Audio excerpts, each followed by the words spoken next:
Usa ka bag-ong nadesnido nga sundalo ang patay atol sa gipahigayong reception rights sa kasundaluhan sa Datupiyang Maguindanao del Sur, Philippine Army. Gikumpirma ang pagkamatay sa mga sundalo apan gumikan kuno sa sakit niini. Gikumpirma sa Philippine Army nga namatay ang bagong assigned nga sundalo niini atol sa gipahigayong reception rights sa 6th Infantry Battalion sa Datupiyang Maguindanao del Sur ni atong July 30. Gila ang maong biktima nga si Private Charlie Patigayon ubos sa 6th Infantry Red Screen Battalion. Matud kang Lieutenant Colonel Roden Orbon ang tigpamaba sa 6th Infantry Division sa Philippine Army. Gilen matud pa kining gidala sa ospital human kini mawad-an og panimuot atol sa maong aktibidad.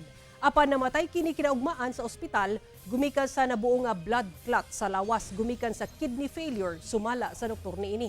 Sa official statement sa Philippine Army, nagpahigayon na kini og lawom nga investigasyon aron masuta kung doon na bay laing manubag sa insidente. Ang reception rights ginapahigayon isip tradisyon na sa militar sa pag-welcome sa bagong miyembro. Apan hugot nga ginalantaw niini ang safety sa mga sundalo. Samtang nagpadangat na sab ang military sa ilang pahasubo sa kabanay sa mga sundalo nga namatay.